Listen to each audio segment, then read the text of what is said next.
Ladies and gentlemen, welcome to another episode of the Village Boy Podcast. It's your host, Shrez.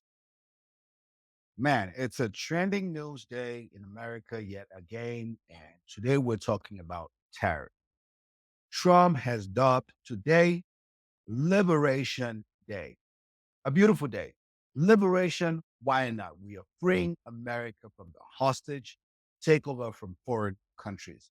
Listen, business says free trade. Free trade means I trade with you and you trade with me on equal terms. I sell my products in your country. You sell your products in my country. I have products that I want to sell in your country. You have products you want to sell in my country.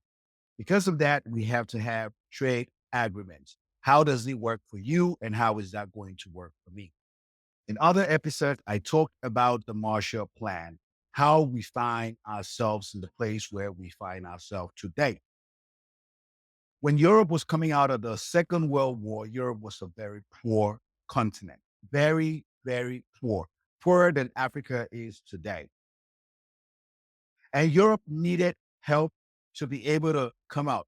And instead of just throwing money at the problem, America said, you know what?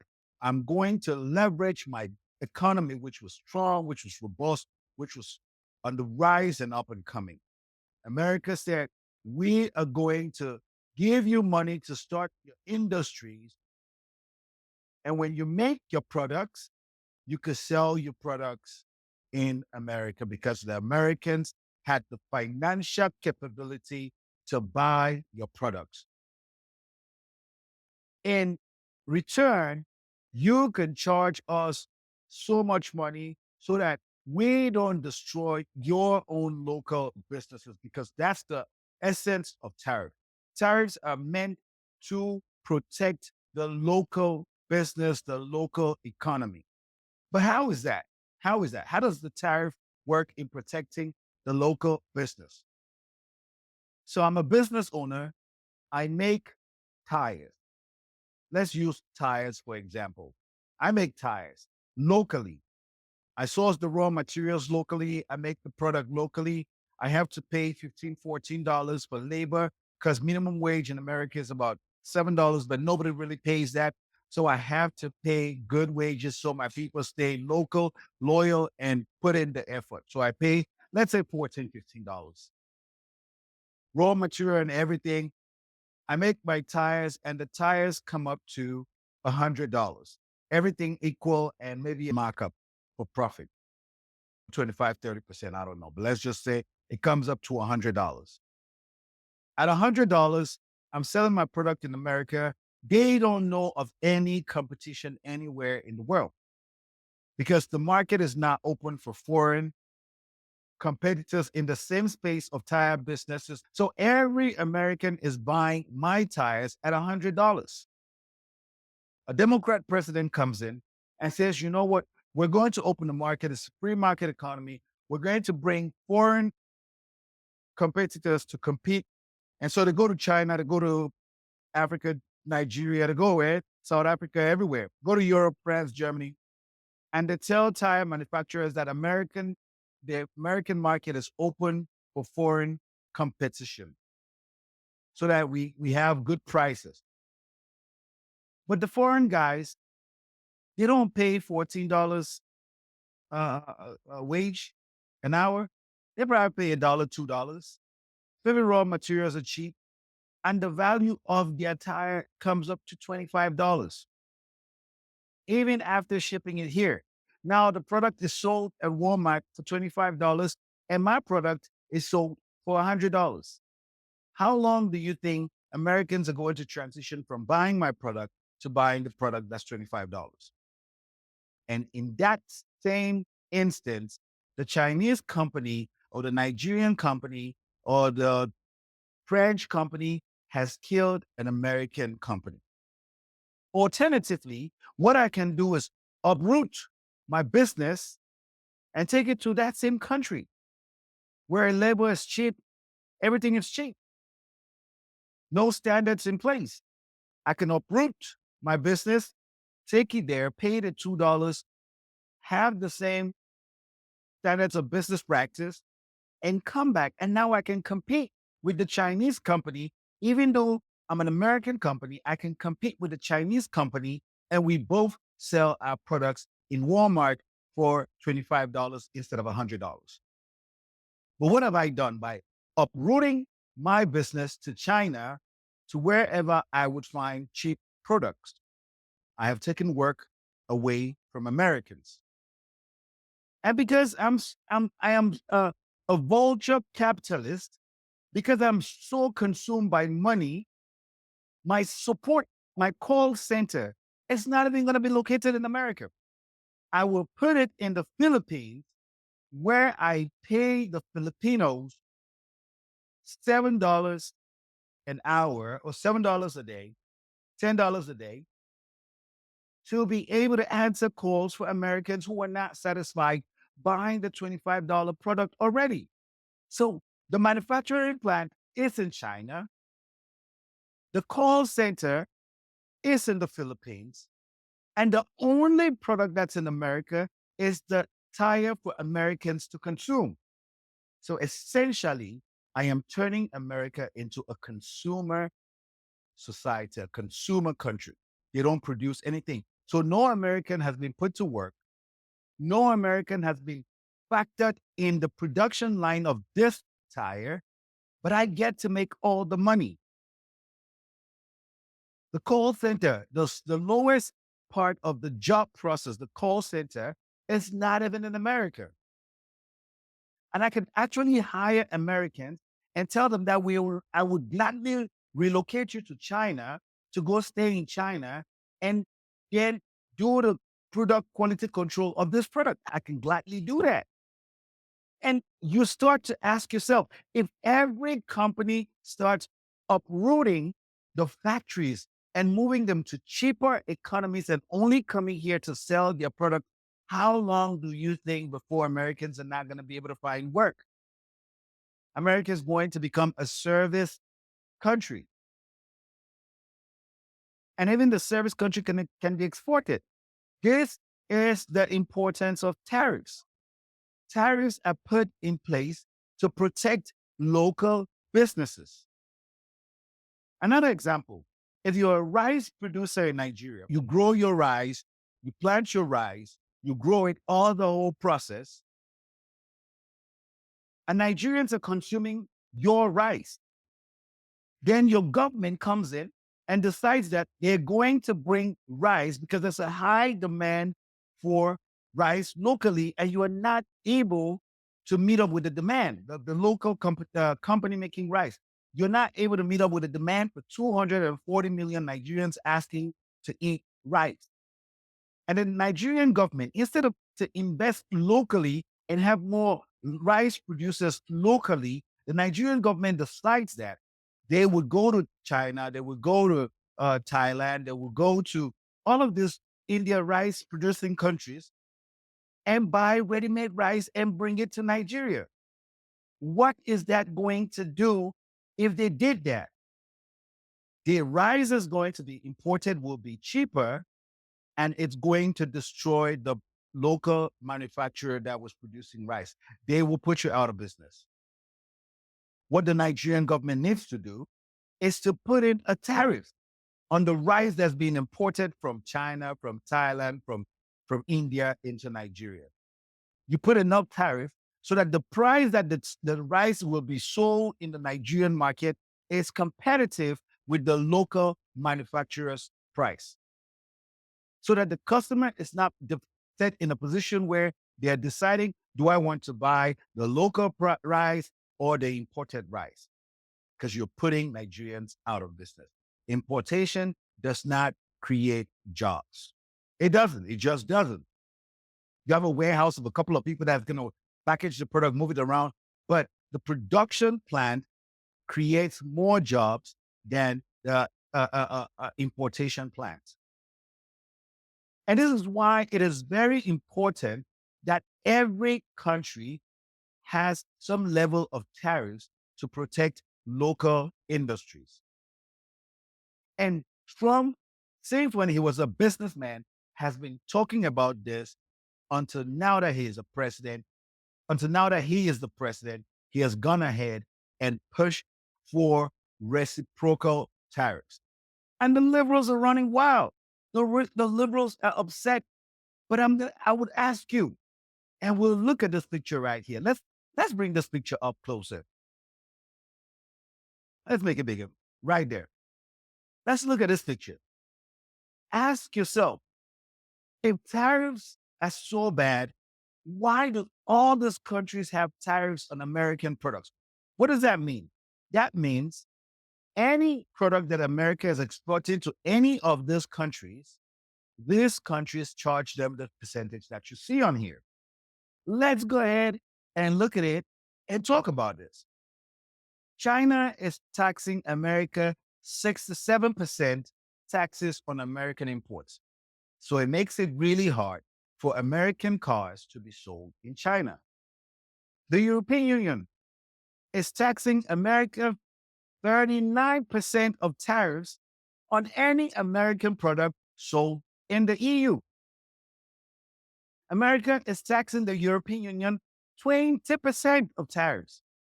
And Trump is saying, let's up it up to 39%. So it's fair. Fair is fair.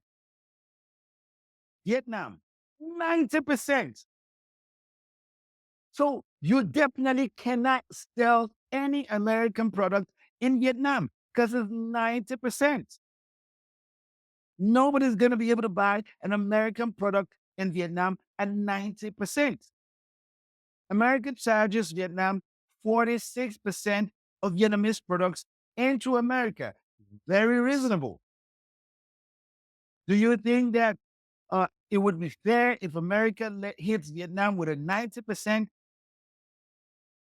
tax? It may not be fair because Vietnam is a mid-tier to lower poor country. They don't have the same purchasing power like, say, a Taiwan or a China or a Japan. Japan's taxes on American products are 46%. And you ask yourself,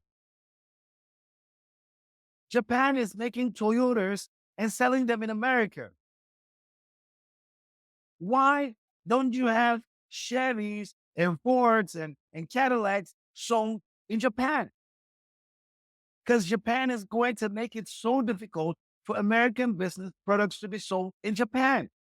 How is that fair for the American manufacturer?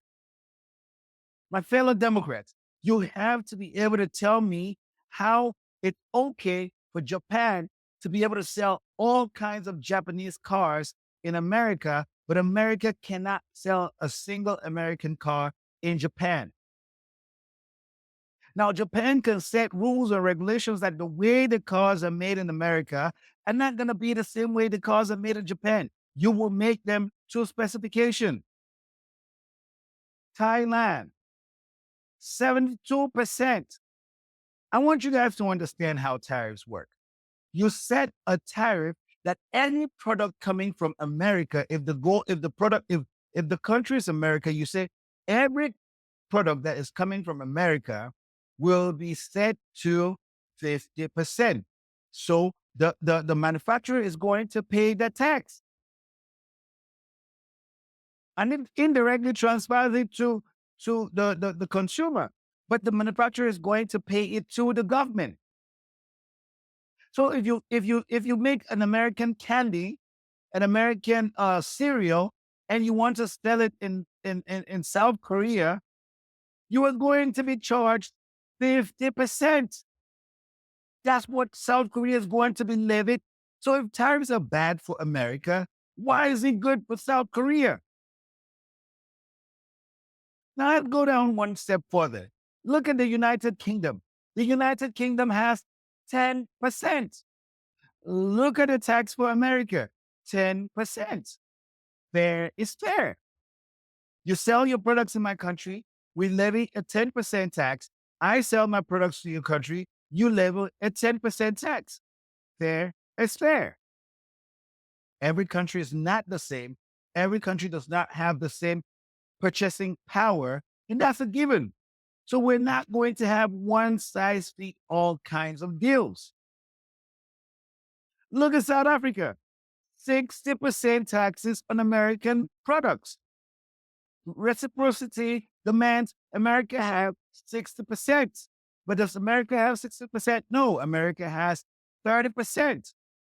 Look at Brazil, 10% to 10%. Fair is fair. That's a good trading partner. You sell your products to me. You can sell however many products you want. As long as my countrymen are demanding for this product, you are not in direct competition with the local market, and the tax rates are equal to each other. I sell in your country for 10%. You sell in my country for 10%. Bangladesh, a very poor Southeast Asian country, 74%. I get it. Because if America starts to sell into Bangladesh, you will kill the Bangladeshi economy. So I can see why Bangladesh is 74%. But Bangladesh, like China, like India, is also the garment capital of the world. A lot of American businesses go and source and do their sweatshops in Bangladesh. Singapore, 10%, 10%. Fair is fair. Look at the 51st state of America, Israel, 33 to 17%. Why is this okay? It should be 17% to 17%. But I got word that Israel has adjusted this, so we're going to see the new numbers, but I'm hoping it would be 17% to America can sell to Israel, and conversation for another day. Look at Chile, 10%, 10%. Australia, 10%, 10%. Peru, 10%, 10%. So it makes sense that the deals that we signed back during the restructuring of the Second World War, we need to put those deals away. All of these countries have come of age. All of these countries have come of age. All of those European countries are rich countries. They have all come of age. There is no reason why the EU is taxing America 39% and America is only taxing the EU 20%. It should be 39% across the board or 20% across the board. If you're going to be protecting European farmers, America has a right to protect American farmers. Now, the products that America does not make, if you want a specific brand of French wine or champagne, some kind of French product that you definitely want, then we're going to set the tariffs at the level where if we're exchanging whiskeys and wines and you're bringing French wine and I'm sending you American wine all across, the taxes should be even. You cannot have a situation where the European Union, a developed continent, is charging America 39%. For what reason exactly? China, the biggest supplier, the biggest provider of everything American, is at 67%. This is a ripoff. How can China, that considers America the biggest market, but China does not want America to look at China as a market? The 67% says that America cannot sell American products in China. But China can sell their products in America because America is only charging 34%. Yes, so what is going to happen? What's going to happen is that American companies in China need to come back home because we're about to charge you 67%. 67%. If you don't want 67% because your products are going to be so expensive to sell in America, bring your factories back to America and hire Americans to make your products. You ran to China under democratic rule. We are back to normal pro-American rule. This is a pro-American government. This is a pro-American regime. You know the Democrats are anti-America. They want all the jobs to go abroad. We are going to charge you if you're not hiring Americans, if you're not making your products locally in America. Why America's not a consumer economy? Do not turn America into a consumer economy. We need the products we consume here. So, for example, you will see that Kellogg makes cereal for America. And it's not the same cereal that they will make for Canada. That is fair because the Canadian government has standards of what kind of products they want in your cereal. They're going to tell Kellogg, do not add all of this cancerous, addictive, metal, lead products that you put in your American cereal. We want organic cereal. And so Kellogg is going to make an organic bread for Canada and a plastic bread for Americans. If that's what Americans want to consume, fair is fair. This is how businesses work. You don't take advantage of me, and I don't take advantage of you. But why am I super proud and happy about this deal? It's not something that started today. Trump has been on this journey since 1988.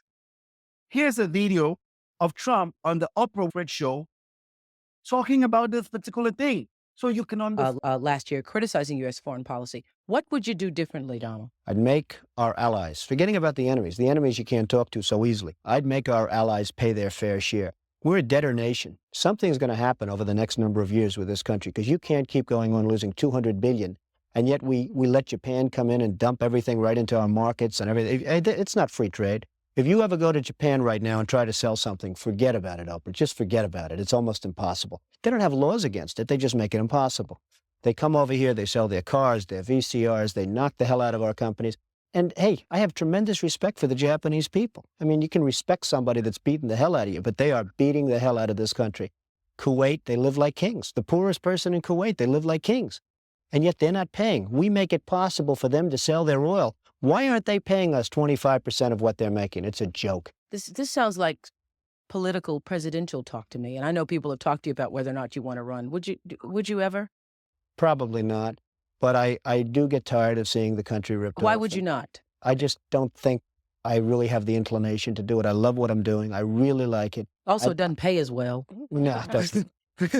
But, I just probably wouldn't do it, Oprah. I probably wouldn't, but I do get tired of seeing what's happening with this country. And if it got so bad, I would never want to rule it out totally because I really am tired of seeing what's happening with this country, how we're really making other people live like.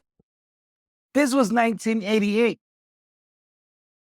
The man was complaining about this in 1988. Some of you were not even born. He was already talking about how countries are taking advantage of America. 1988. This is right after Reagan, Papa Bush was getting ready to become president. In 2025, we're just getting around to start explaining to people what tariffs are. And people are not understanding. You cannot be a consumer economy. You cannot be the people that only consume what you do not make. AI is out here decimating, killing, taking all the jobs. Those are service jobs. You know, the jobs that AI is going to happily take: manufacturing jobs, production jobs, line worker jobs. So Democrats will have to tell us how we compete, how we leverage and create an equal playing field with Europeans, with the Chinese, with every other person. China is a super rich country, and they're taxing us 67% for any American product sold in China. You need to be able to convince me how that is good for America and bad for China. We need all of those American companies based in China to come back home, unless the raw materials of your products are in China. And we're probably going to give you a tax incentive on your raw material if you get it from China. That gives you a tax incentive, a tax possibility for you then to make your products home. Pay Americans a fair wage, sell your products. Let Americans consume the products that are made locally. What is the justification in selling an Apple product, an American company, for $1,000, $2,000 when it's not made in America? Who benefits? How much are they making them in China? Who benefits when the products are not made in America? How do you have an American iconic company like Apple and the factories of Apple are in another country? How does this make sense? Economic sense for anybody. You look at the brand, I'm not a fan of Tesla. You look of Elon Musk. You look at a brand like Tesla. Chinese companies right now are making far better electronic vehicles than Tesla, way better electric vehicles than Tesla.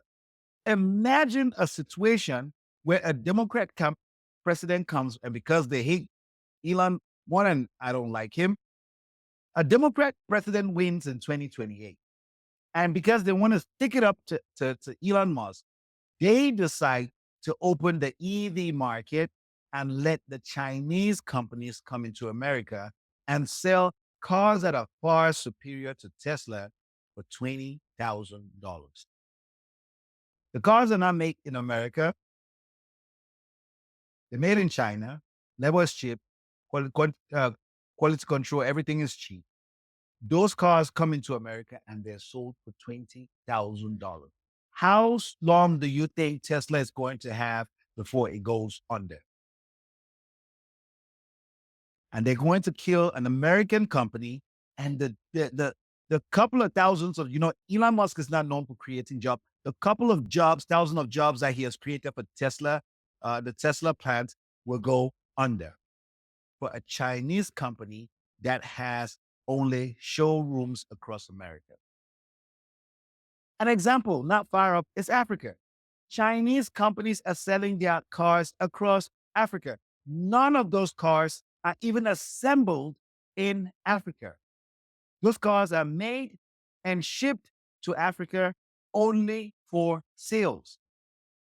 So the only things that these companies have in Africa, across African countries, are showrooms. You go there, you buy a car, and maybe maintenance until local mechanics are able to pick up on the maintenance.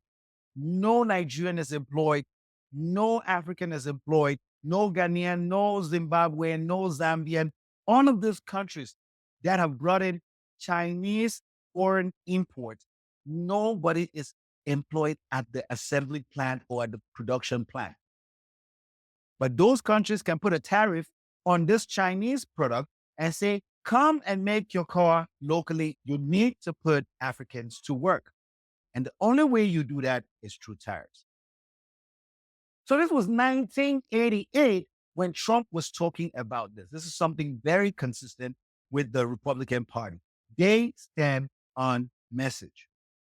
You may not agree with them for the most part, but they stand on what they believe. See, next in 2028, the Democrat Party will be running on totally something that they didn't run on in 2024. Because they don't stand on message. It's a party that does not stand on message. It's a party that just goes with the trend. Tariffs are bad, they're against tariffs. Tariffs are good, they will be for tariffs. Taxes are bad, they will be against taxes. Taxes are good, they will be for taxes. The Democrat Party does not have a mission, a vision, a voice, and a direction to stand on. They only go with what is trending, with what the far left base says, this is what we want that's trending. How can a party that believes in universal health care for over 40 years not been able to pass a comprehensive universal health care bill? Conversation for another day. So this is Trump in 1988 talking about the importance of tariffs. The first and most critical objective of tariffs is not even the money you make, it's protecting your local manufacturing industry, protecting your manufacturing workers, and ensuring that your country is not turned from a manufacturing country to a consumer country. You can look at poor countries in Africa, in Latin America that are consumer economies, And you can see that you don't want America to become like those countries. So when the stock market is going down, the stock market is for rich people. This is exactly what they don't want to happen. They want to be able to have their products made in China, in Bangladesh, in wherever they can make them for dirt cheap and sell the products in America as expensive as possibly can. And that's what they would say is capitalism. Not a single American is employed in the process. There are American companies that are stationed outside of America, make products, ship them through the Walmart supply chain, for example, and get into Walmart stores and they are sold in Walmart stores. Not a single American is employed in the process. How do you grow an American economy if you're only going to grow the size of the federal government? If you're only going to grow the workforce of the federal government, you have to grow the private sector. But how are you going to grow the private sector if you don't fend off people that have cheaper products than you can locally make? You have to be able to fend foreign investors that are coming from with making they're coming with cheaper products from wherever country they're coming from. You have to put a tax that will slow them down and give you a competitive edge. Every country that loves its people, Democrats are not a party that loves its people, that loves Americans. Every country that has leaders that loves its people have to have measures in place to protect those people. That's why you see poor countries. They don't have measures and standards in place to protect their people. We do not want to become a consumer economy. We want to be a manufacturing economy, and fair is fair. If you levy us a tax at 60% and you're a rich country, we're leveling you a tax at 60%. Either you drop and meet us at 20% or we meet you at 60%. Donald Trump, thank you for this tariff bill. And let's go ahead and make it across the board. It's been your host. If you like what you're hearing, if you're liking our page, we're growing rapidly. For a couple of months that we've been on air, we have seen so much positive reactions. Thank you. Hit the like button, hit the subscribe button, hit the bell so you get notification whenever I drop a video so you stay informed. It's been your host from the village of America, your one and only Trez. Good night.